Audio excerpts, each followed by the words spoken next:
नमस्कार मित्रों, दूरस्थ एवं मुक्त शिक्षा और संस्कृति की आवाज ये है उत्तराखंड मुक्त विश्वविद्यालय का सामुदायिक रेडियो हेलो हल्द्वानी 91.2 मेगाहर्ट्ज की फ्रीक्वेंसी पर आप इस रेडियो को सुन पा रहे हैं। दोस्तों, कार्यक्रम चल रहा है विश्वविद्यालय परिसर से और आज हमारे साथ मौजूद हैं रितु सिंह। रितु सिंह फिजिकली हैंडीकैप्ड हैं और उत्तराखंड मुक्त विश्वविद्यालय से स्पेशल बीएड में इस बार उन्होंने दाखिला लिया है। दिल्ली सरकार के स्कूलों में अभी वो टीजीटी टीचर हैं, कंप्यूटर साइंस में। नोएडा की रहने वाली हैं और इससे पहले वो पीएनबी में प्रोविशनरी ऑफिसर के पद पर काम कर चुकी हैं। इसरो की देहरादून में एक यूनिट है, उसमें रिसर्चर के तौर पर काम कर चुकी हैं। एमटेक हैं कंप्यूटर साइंस में और हमारे लिए बहुत गर्व की बात है कि अब स्पेशल बीएड के जरिए वो उन तमाम सारे बच्चों के लिए कुछ करना चाहती हैं जो आज तक हाशिए में रहे हैं। तो रितु सिंह का हम वेलकम करते हैं और आज बहुत सारी बातें करते हैं स्पेशल एजुकेशन से संबंधी।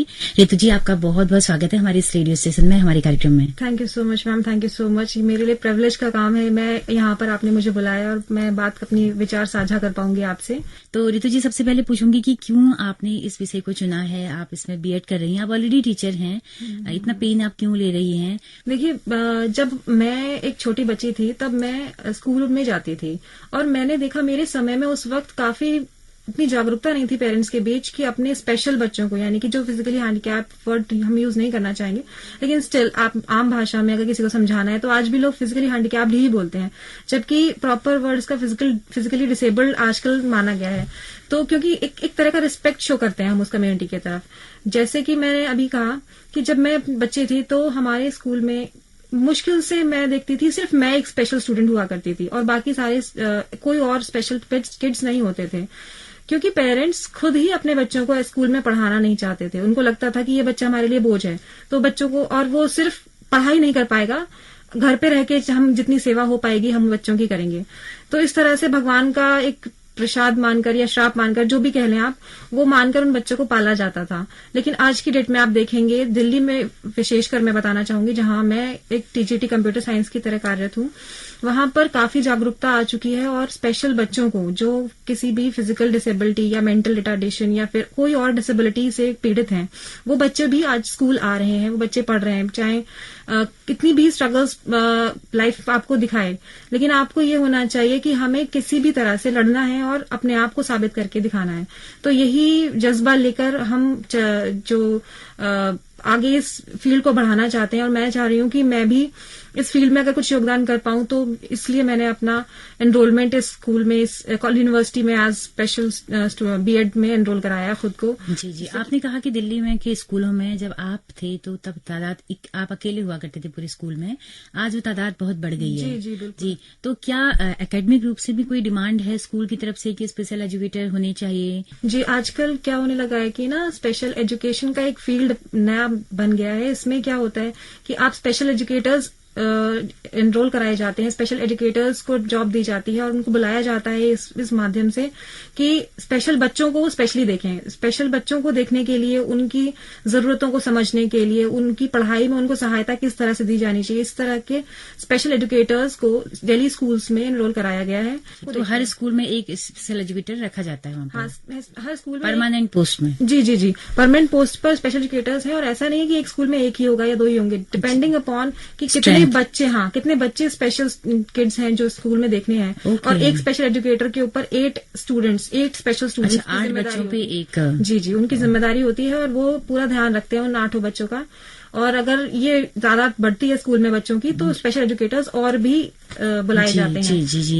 ये तुझे थोड़ा सा जानना चाहूंगी कि एक तो फिजिकली हैंडीकैप लोग स्पेशल में आए, उसके अलावा लर्निंग डिसेबिलिटी के जो होते हैं, जो थोड़ा सा पढ़ने में कमजोर होते हैं, जी जी जी, इस तरह के बच्चे भी क्या स्कूलों में अब पहुंच रहे हैं? बिल्कुल पहुंच रहे हैं। और इन बच्चों को अगर आप ये देखिए, हमने अभी इन बच्चों को पढ़ाने के लिए अपना टारगेट कम रखा हुआ है। हमने ये रखा हुआ है कि कम से कम अगर कुछ ना सिखा पाए बच्चों को तो इतना है कि वो अपने रोजमर्रा के कार्य अपने आप कर पाए।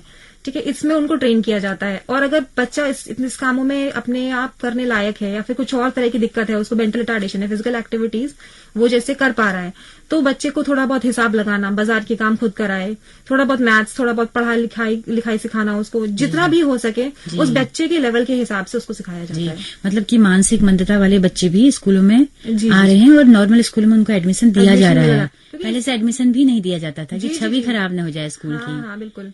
अब तो एक बैज ऑफ ऑनर की तरह देखा जाता है कि हमारे स्कूल में स्पेशल बच्चे पढ़ रहे हैं। क्या बात है, क्या बात है। बिल्कुल। इतनी तब्दीली देखकर बहुत अच्छा लग रहा है। जी जी जी, क्योंकि इतने समय से हाशिए पर ये बच्चे रहे हैं। जी जी। एक तरफ से श्राप मानकर अब खुद को ना, तो उनके लिए वाकई में कुछ न कुछ होना चाहिए था। तो आपने उत्तराखंड मुक्त विश्वविद्यालय के इस कोर्स के बारे में आपको कहाँ से जानकारी हुई? जी, मेरे एक मित्र हैं, उन्होंने एनरोल किया हुआ था उत्तराखंड ओपन यूनिवर्सिटी में एज अ स्पेशल बीएड में एनरोल किया हुआ था उन्होंने, स्पेशल एजुकेटर में। तो मुझे उनसे ही जानकारी प्राप्त हुई और मुझे ये फील्ड इतना अच्छा लगा कि मेरे मन को भा गया और मैंने कहा मुझे भी ये करना है। और मैं भी अपने बच्चों के साथ में मतलब अपने एक्सपीरियंस को, क्योंकि मैं साझा कर सकती हूँ बच्चों के साथ, और जो स्पेशल बच्चे होते हैं उनको अगर आप कुछ योगदान दे पाएं अपना, तो बहुत से अच्छी बात क्या हो सकती है कि आप अपने जीवन के एक्सपीरियंस को उनके साथ शेयर कर पा रहे हैं। क्या बात है, बिल्कुल। तो रितु जी, आपके साथ बचपन में ये हादसा हुआ, आप बाय बर्थ नहीं है, आपका एक हाथ नहीं है, जो कि आपने बताया कि बायां हाथ। तो क्या दिक्कतें फेस किया आपने तब से लेकर, और स्कूल में क्या कभी कुछ इस तरह का भेदभाव आपने फेस किया? जी जी जी, देखिए जब मेरे साथ ये हादसा हुआ तब उस वक्त दरअसल गर्मियों की छुट्टियां चल रही थी, तो हम लोग घूमने गए हुए थे, वहां पर ये हादसा मेरे साथ हुआ और जो मेन आर्टरी मेरे लेफ्ट हैंड की होती है वो डैमेज हो गई, और जब खून ही नहीं जाएगा उस आपके लिम्ब में तो वो पूरा हाथ डेड होता जाएगा। इस वजह से डॉक्टर्स को उसको एम्प्यूट करना पड़ा। स्टार्टिंग में जब आप छोटे होते, मेरी उम्र 7 वर्ष थी उस वक्त, तो 7 साल की उम्र में आप बच्चा उतना छोटा होता है, उसको एहसास नहीं होता है। मम्मी अगर पास में होती है तो बच्चे को इतना नहीं लगता है कि हाँ मेरे साथ कुछ गलत हुआ है, मम्मी की छाया में पलता है वो। तो धीरे धीरे हमने धीरे धीरे सीखा। अब जब बचपन में हुआ तो उसी तरह से आपका एक चीज होती है, जब आप कोई फिजिकली हैंडीकैप्ड होता है तो उसका दिमाग पहले से ही उस तरह चलने लगता है कि कैसे मैं ये काम करूंगी। ये इस बात से स्पेशल लोग जितने भी हैं, जितने भी विकलांग लोग अगर मुझे सुन रहे होंगे, बहुत शार्प हो जाते हैं। हाँ, वो उस हिसाब से सोचने लगते हैं कि अगर ये काम मैं करूंगा तो मैं कैसे करूंगा, मैं करूंगी तो कैसे करूंगी इस काम को। तो उसी हिसाब से जब छोटे बच्चे का दिमाग तो और भी तेज चलता है। जी जी। तो मुझे उस वक्त ये चीजें रियलाइज होने लगी कि मुझे क्या क्या टैक्टिक्स निकालनी है। तो मैं अपने सारे काम खुद कर लेती हूँ। अच्छा। बाल बांधने से लेकर कपड़े पहनना और अपनी पढ़ाई लिखाई। स्कूल में भी मैंने कोई अटेंडेंट नहीं रखा, कुछ नहीं रखा। मैं खुश नसीब हूँ इस मामले में, खुद को कहूंगी, क्योंकि वैसे बहुत सीवियर केसेस भी होते हैं।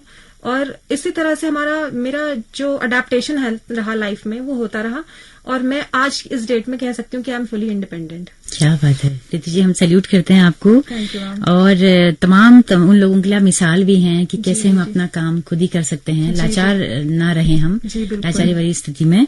तो आपको लगता है कि जो कोर्स शुरू हुआ है इसका काफी स्कोप है आगे आने वाले समय में? है जी। मैं बताना चाहूंगी कि अब अलग अलग स्टेट्स में, कई स्टेट्स में ऐसा हो रहा है कि स्पेशल एजुकेटर्स वाली इस फील्ड को, स्पेशल एजुकेशन फील्ड को काफी बिल्कुल सीरियसली लिया जा रहा है। और हर स्कूल, हर विश्वविद्यालय चाहता है कि उसके स्कूल में इस तरह के स्पेशल एजुकेटर्स हों जो आपके स्कूल में एनरोल्ड स्पेशल बच्चों को देखें और उनके भविष्य में उनको बनाएं, उनका भविष्य बनाएं अच्छे से।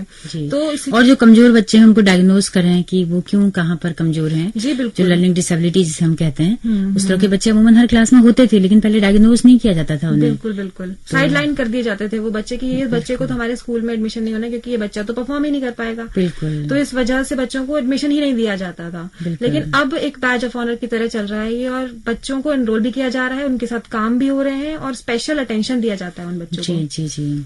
तो रितु जी, काफी बातें आपने की, चलते चलते कुछ और संदेश अगर आप देना चाहें समाज के लिए कि समाज किस तरह से उन बच्चों से पेश आए। जी जी, ये एक बहुत जरूरी है चीज कि अगर कोई आपके साथ फिजिकली हैंडीकैप बच्चा है या व्यक्ति है तो आप उन्हें स्पेशल फील ना ही करा पाए, लेकिन कम से कम उनको एक ऐसी फीलिंग जैसे क्यों होती है ना कि this person is from another community, this person is from another planet, या कभी कभी तो इस तरह से देखा जाता है कि किस ग्रह के प्राणी है।